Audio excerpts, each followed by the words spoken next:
ఇక్కడికి వచ్చినటువంటి పోరాట వీరులు ఒక గ్రామాలలో ఏ విధంగా పోరాడారో, ఏ విధంగా మన జెండాని నిలబెట్టారో, ఎన్ని ఇబ్బందులు పెట్టినప్పుడు కూడా ముండమోపు ముగ్గురు మంత్రులుండి ఎన్ని ఇబ్బందులు పెట్టారో మాకు తెలుసు. ఈ మంత్రులు శాశ్వతం కాదు, ఈ మంత్రి పదవులు శాశ్వతం కాదు. కొన్ని దుక్కుల్లో మనం గెలిచిన తర్వాత రీకౌంటింగ్ అని పెట్టి మళ్ళీ అక్కడ కూడా మోసం చేశారు. మళ్ళీ బిడా మిమ్మల్ని వదిలిపెట్టే సమస్య లేదు. మీరేదో అనుకుంటున్నారు, పుట్టినప్పటి నుంచి మంత్రులు కాదు, చచ్చేదాకా మీరు మంత్రులు ఉంటారు. మీకు ఒక 5 సంవత్సరాలు అవకాశం ఇచ్చిండ్రు. ఆ 5 సంవత్సరాలు కూడా లేనిపోని అబద్ధాల వల్ల మీకు అవకాశం ప్రజలు ఇచ్చారు. కానీ మీరు ఎట్టి పరిస్థితులు కూడా మీరు ఉండే పరిస్థితి లేదు. మరి ముఖ్యంగా ఖమ్మం జిల్లాలో అయితే మీరు తప్పకుండా మీ వెంటాడతాం, వెనకాడతాం. మా యొక్క కార్యకర్తల్ని ఇబ్బంది పెట్టినటువంటి ప్రతి ఒక్కళ్ళని కూడా వదిలిపెట్టే సమస్య లేనే లేదు. మీటింగ్ అయిన తర్వాత వారి సన్మానానికి మీరందరూ కూడా దయచేసి సహకరించాలని కోరుతా ఉన్నా. ఎందుకంటే కార్యక్రమం ప్రధానంగా అది ఏర్పాటు చేశాం కాబట్టి మీరందరూ కూడా సహకరించాలని కోరుతా ఉన్నా. ఎవ్వరు కూడా మీరు ఆ స్లోగన్లు కూడా ఆపాలా, ఎందుకంటే మాట్లాడేటప్పుడు డిస్టర్బ్ అవుతుంది. డెఫినెట్గా ఆయనే సీఎం అవుతాడు. మన కేసీఆర్ గారు సీఎం అవుతాడు, కేటీఆర్ గారు కూడా సీఎం అవుతాడు.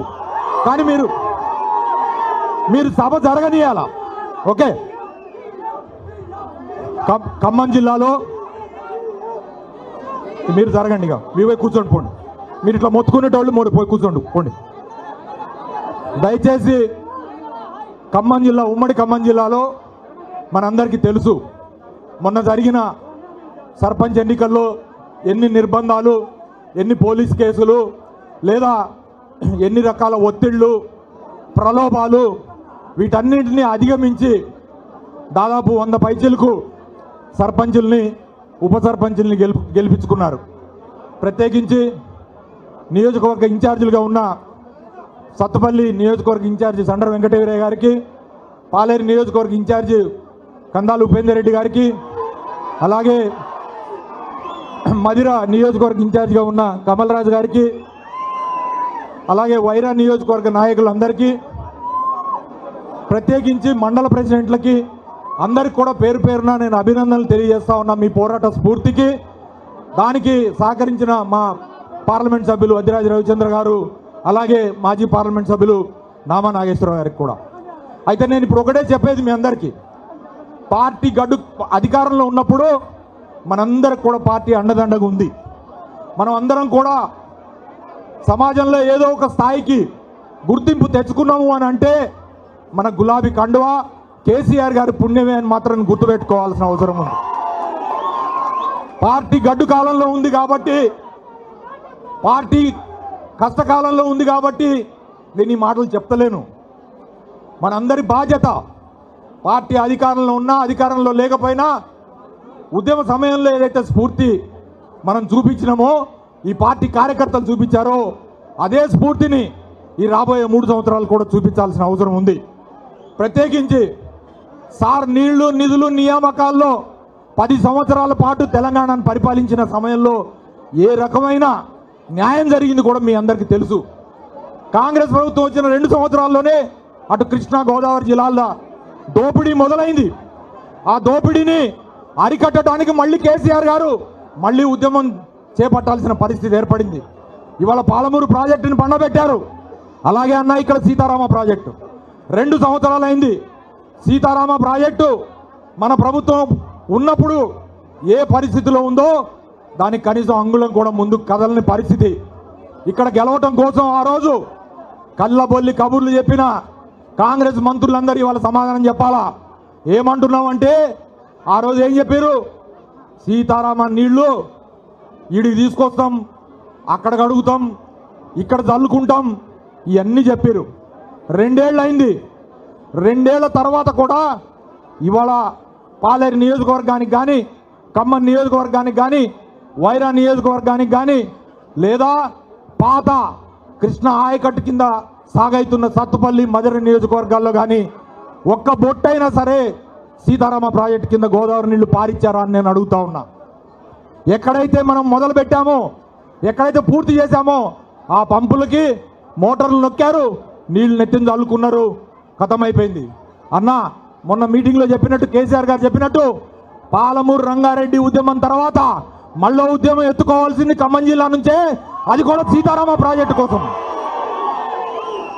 ఇక్కడ కొత్తగూడెం మాజీ శాసనసభ్యులకు పనిచేసిన వాళ్ళు కూడా ఉన్నారు.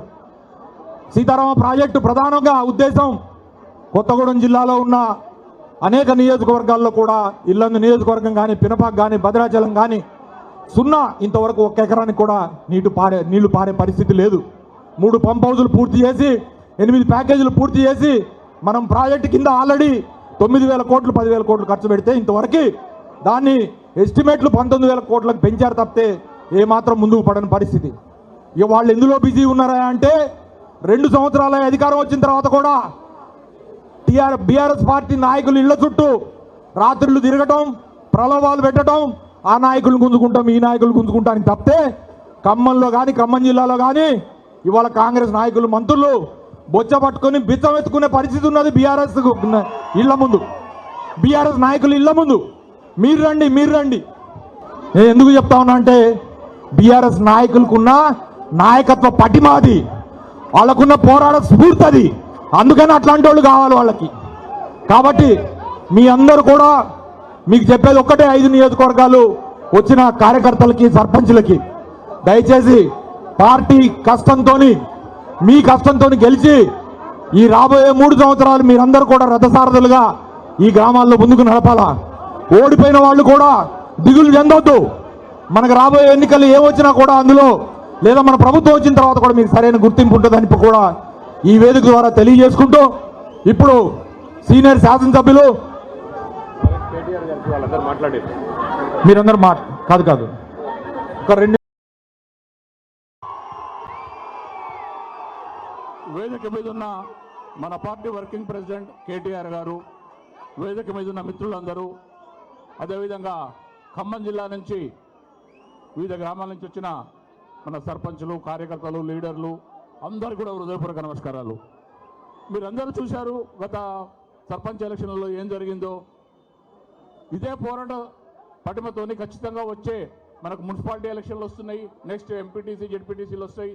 అన్ని ఎలక్షన్లలో ఇంతకంటే ఇంకా మంచిగా పోరాడి, ఇంకా మంచి ఫలితాలు సాధించి మనం కేసీఆర్ గారికి, కేటీఆర్ గారికి కానుకగా ఇవ్వాలని, ఇదే స్ఫూర్తిని మరొక 3 ఏళ్లు కొనసాగించి వచ్చే అసెంబ్లీ ఎన్నికలలో మన ఖమ్మం జిల్లా నుంచి కనీసం 8-9 గెలిచి ఖచ్చితంగా మన కేసీఆర్ గారిని, కేటీఆర్ గారిని ముఖ్యమంత్రి చేసుకోవాలని మీ అందరికీ కూడా మనస్ఫూర్తిగా విజ్ఞప్తి చేస్తున్నాను. థ్యాంక్ యూ అన్న, ధన్యవాదాలు. ఒకడికి మొక్కాల.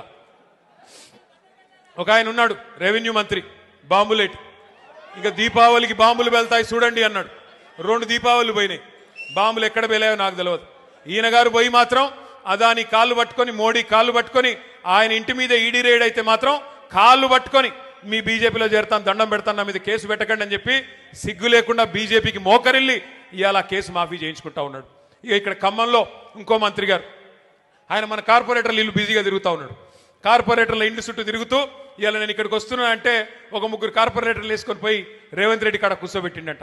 ఒకటి మాత్రం నేను పక్కాగా చెప్తున్నా, మంత్రి గారు, ప్రజలు అనుకుంటే మీరు ఎంతమందిని ఎత్తుకొని పోయినా నువ్వు పీకేదేమి ఉండదు. ప్రజలు అనుకుంటే పెద్ద వాళ్ళని ఇంటికి పంపించారు, నువ్వు ఎంతమంది నన్ను ఎత్తుకొని పో, పర్లేదు, బంగారం లాంటి కొత్త వాళ్ళని తయారు చేసుకుంటాం, కొత్త యువతకి అవకాశం ఇవ్వాలని చెప్పి కూడా నేను పువ్వాడ అజయ్ గారిని కోరుతా ఉన్నా. కొత్త వాళ్ళకి అవకాశం ఇవ్వండి.